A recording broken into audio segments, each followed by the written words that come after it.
I came to India first time when I was 20. This is the very first time I come to India, and it really makes me want to come back. It's wonderful being with the artists that most of them I've never met before, and within 1 or 2 days we feel like family. Such a fascinating country, such an ancient civilization, and we have much to learn from India. In many aspects I find something I already know, but in a special way. Everywhere, every shot, every scene that I look at, it always has something interesting in there. It's 7 artists from 7 countries, and the idea is to make site-specific large works for the sculpture gardens of Ichol.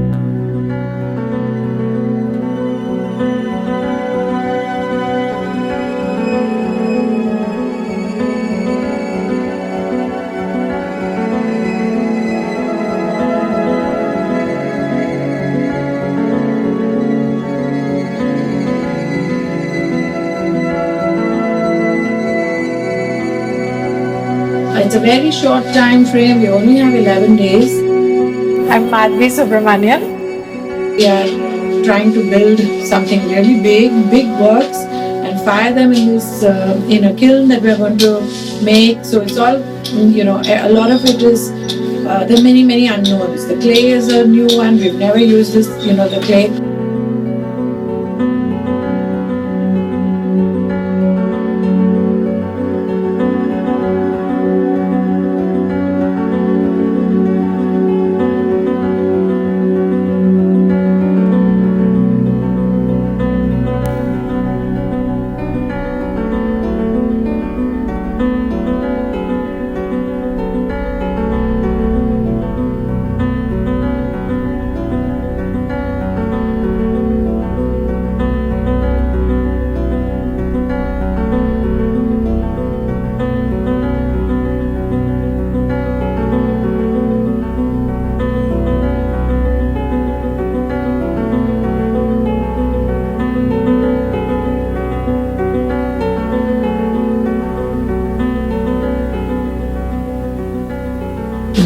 We're making large-scale works that are going to be sort of for the site specific for the garden here at Ichol, and that's the basic premise of this residency.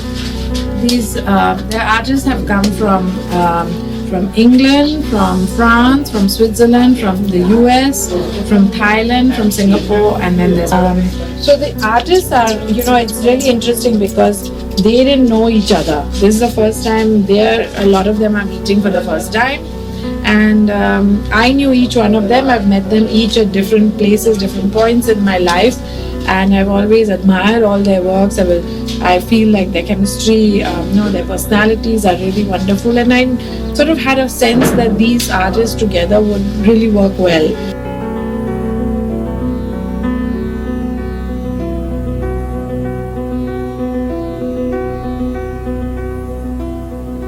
Like in all residency, the challenge is to understand the place, to understand the environment, and to make the best use of it.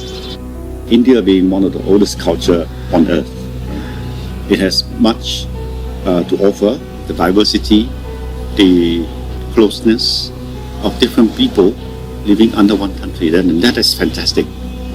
And I've always interested in religion, and hence a lot of my objects are about religion. Making of Shiva Ling has always been something that I want to do and love to do.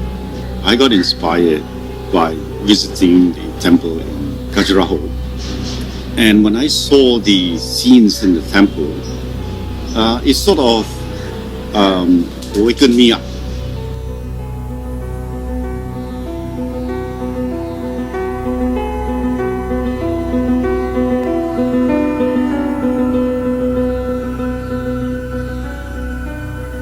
The Shiva Ling actually represents the male energy, and usually the yoni will represent the female energy.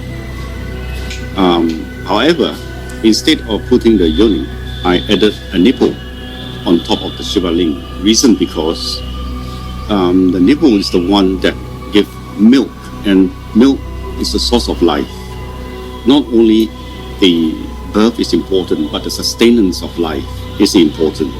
And the patterns that I carve on my work is the personification of vibration of energy, of sound, of feelings, of thoughts. And all these are engraved on the Shiva Ling to represent the dynamic of the male and the female energy combined. That is the basis of my work.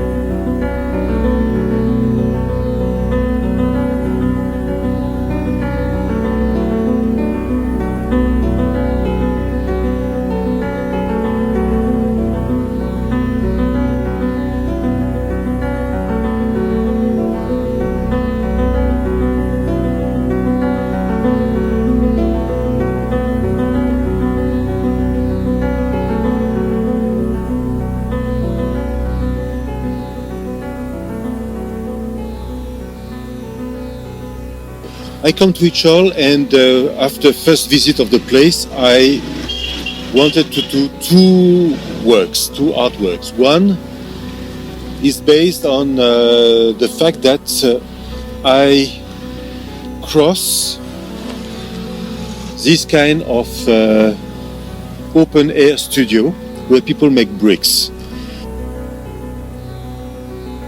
And it reminded me that 32 years ago I was working in Africa, where I was in charge of brick makers groups.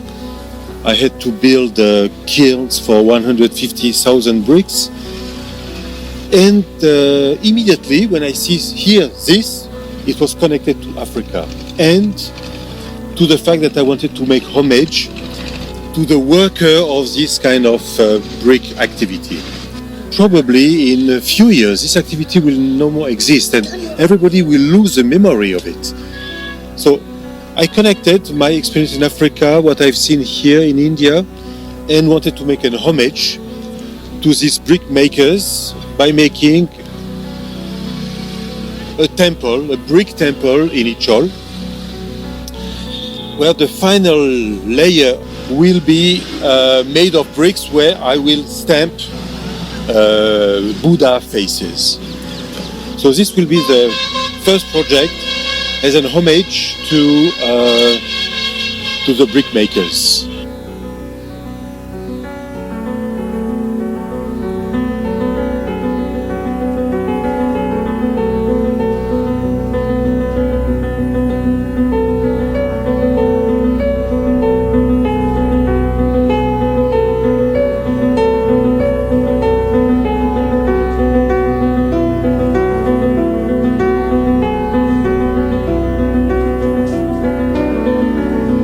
I came to India first time when I was 20.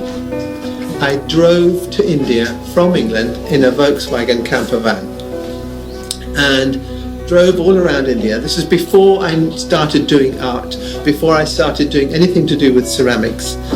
And I went to visit the Taj Mahal. And at that time, I thought it was the most beautiful building I had ever seen. And then I went traveling on, and I went to Japan, and then I went home, and I've been working for many, many years doing ceramic art. And then last year, I was invited to make a big work of art for a big important exhibition at home by the Duke of Devonshire. So I made a ceramic temple. And that ceramic temple, it came out in the clay. It came out while I was playing. I hadn't planned it. Didn't design it. I just did it as if I was playing. And that temple, actually, I can now see, took its inspiration from the Taj Mahal, which I had forgotten about, actually, but I saw it 50 years ago. Coming here is inspiring and confirming a new way of doing what I am already doing, actually. my work is about the balance of masculine and feminine, and the symbols for masculine and feminine. And so that's what I'm playing with, and I'm making 2 sculptures here that are going to be balancing that. And of course it's very strong here in India, isn't it, in the temples. And so I'm incorporating some of that as well. The clay is very different. Well, the thing is, clay is a natural material, isn't it? We are working with natural materials of the earth, and so they're different. I mean, in a way, the technology hasn't changed for 5,000 years. So it's still the same as it was 5,000 years ago, which is great, actually. But it does show that the clay here is different to the clay that I use at home, and I'm still getting to know it. It's like getting to know another person. What are its strengths? What are its weaknesses? And when I discover them more fully, I can work with them and incorporate them into the work.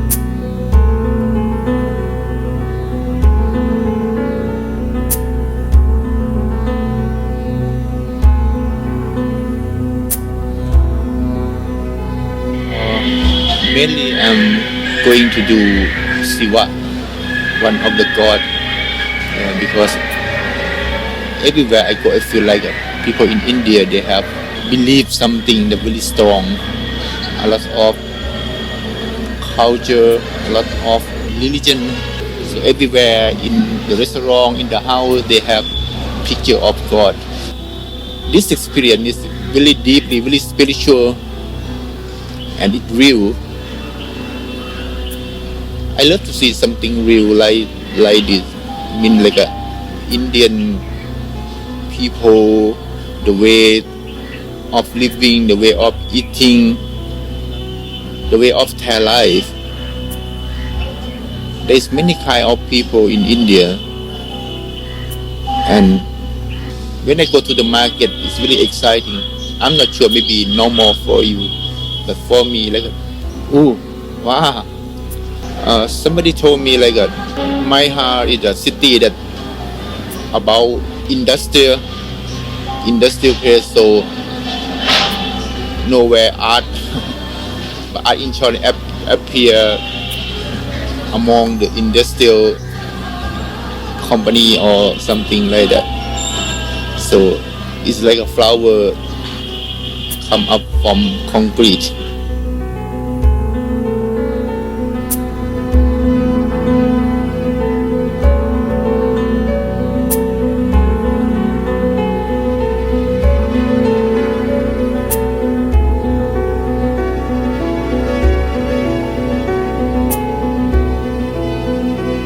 Working with new materials is challenging. We're all used to the materials and tools in our own studios, and it's great that this residency is called Exploration and Experimentation, and it's not product oriented.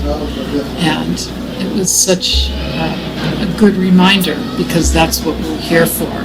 Our techniques are all very different, and naturally we come from different parts of the world, but we like the same things. We are interested in different cultures, we love food, we're adventurous, and everybody has been very kind and supportive. This piece, when it's finished, it will be inspired by simple bucket. I find simple everyday objects to be very beautiful and usually have a lot of history. So I'm making a new object that is more of a memory and a celebration of this kind of object.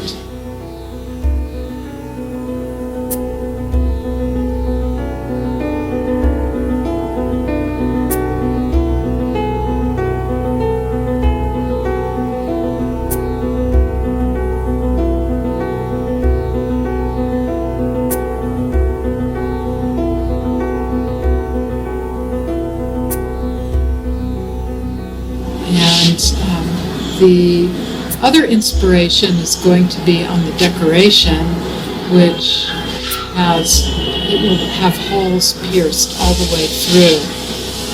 Very much inspired by the grates that we've seen at Art Ichol. And it's interesting because there are often circles in my work. So circles painted, circles printmaking, circles carved, and then I arrived here in Maihar and started seeing these metal grates used as decoration that were very similar to what I had in mind. I'm sure that the textures and patterns I see that I've already seen from brick factory to the temple, all of the stone carving at Khajuraho, I've already photographed it. I'm sure that's going to creep into my work.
First, I must say I really feel at home here. I knew little about India and little about Ambika and this place, but what I saw there was quite interesting at first. And other people I had met in other occasions, some I did not know before, but it was just like if we had always known each other. So it's a great thing, just to be able to just get on, talk about what we are interested in, and see that all these people from such different culture are really, it's a way to art, and ceramic is a way to express and meet and see that we are not that different one from the other. And then, we work with material. As ceramists, we are very much wanting to bring the nature of the material. So when you meet the country, when you meet the material, things come out. I was thinking of something close to that, using multiples and putting them together. And then we had some difficulties in modeling this clay that we did not know. But it's interesting. The workshop is called experimenting, and we are experimenting. So the solution was to bring something that I always want to express in my work, is to give the spirit and the movement of something that looks to be alive, but I don't want to make it resemble to something. If I was to give it a title, I think maybe it would be Flux. looks like the movement, like the water and the fire going through it. You see, ceramic is very special and clay is very special in the sense that it has to do with the hand touching. And it seems that most of ceramists around the world are very connected.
Kill me.